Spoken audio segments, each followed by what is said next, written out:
महिला आरक्षणाचा मुद्दा सध्या चर्चेच्या केंद्रस्थानी आहे. सत्ताधारी आणि विरोधक दोघेही आम्ही महिला आरक्षणाच्या बाजूने कसे आहोत हे पटवून देण्याचा प्रयत्न करतात.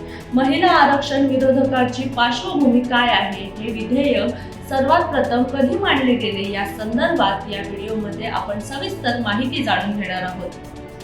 नमस्कार, मी श्रुती. आपण पाहताय नवराष्ट्र. सर्वात पहिले महिला आरक्षण विधेयक म्हणजे काय? महिला आरक्षण विधेयक, ज्याला नारी शक्ती वंदन अधिनियम असेही म्हटले जाते, हे लोकसभा आणि राज्य विधानसभेत महिलांसाठी 33% म्हणजेच 1/3 जागा राखीव ठेवण्याची तरतूद करणारे एक महत्त्वपूर्ण घटना दुरुस्ती विधेयक आहे. महिला आरक्षण विधेयक सप्टेंबर 2023 मध्ये संसदेत मांडण्यात आले. याचा प्रमुख उद्देश राजकारणात महिलांचा सहभाग वाढवणे हा होता. सर्वात प्रथम हे विधेयक 1996 मध्ये संसदेत मांडण्यात आले. त्यावेळी या विधेयकाला मंजुरी मिळू शकली नाही. दरम्यानच्या काळात अनेक वर्ष उलटून गेली. हा मुद्दा पुन्हा एकदा चर्चेत आला, तो म्हणजे 2010 साली.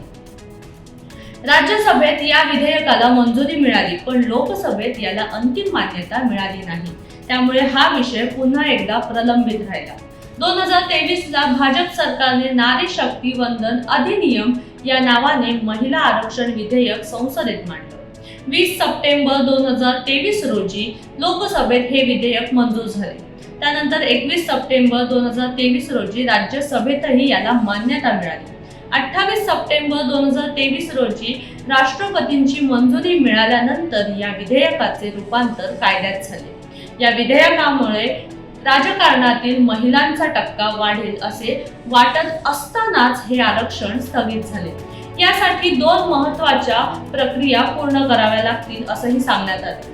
पहिली प्रक्रिया म्हणजे नवीन जनगणना आणि दुसरी प्रक्रिया म्हणजे मतदारसंघातील पुनर्रचना, ज्याला डिलिमिटेशन असंही म्हटलं जातं.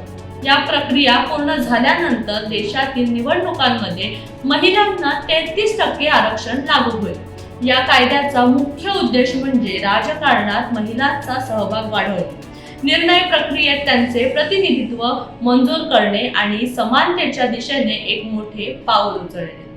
महिला आरक्षण विधेयक 2026च्या लोकसभेत का नामंजूर करण्यात आलं? लोकसभेत घटना दुरुस्ती विधेयक पारित होण्यासाठी 2/3 बहुमताची गरज असते.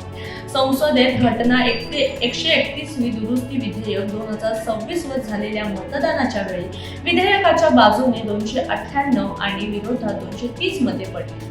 सरकारने या विधेयकासोबत मतदार पुनर्रचना विधेयक 2026 आणि संघ राज्य विधी म्हणजेच दुरुस्ती विधेयक 2026 ला देखील संसदेत चर्चा आणि मंजुरीसाठी ठेवले होते.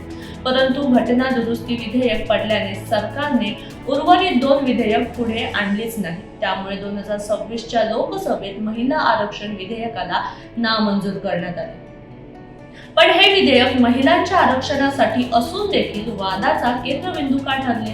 मतदारसंघ पुनर्रचनेमुळे उत्तर आणि दक्षिण भारतातील राज्यांच्या जागांमध्ये बदल होणार असल्याचं म्हटलं जातं. लोकसंख्येच्या आधारावर जागा वाढल्यास उत्तर प्रदेश, बिहार यासारख्या राज्यांचे वजन वाढेल, तर तमिळनाडू, केरळ या राज्यांचे प्रमाण कमी होण्याची शक्यता वर्तवली जात आहे. हा असमतोल रोखण्यासाठी सरकारने काय योजना केल्या आहेत याकडे आता संपूर्ण देशाचं लक्ष लागलेलं आहे. अशाच महत्त्वपूर्ण माहितीसाठी नवराष्ट्राला फॉलो करायला विसरू नका.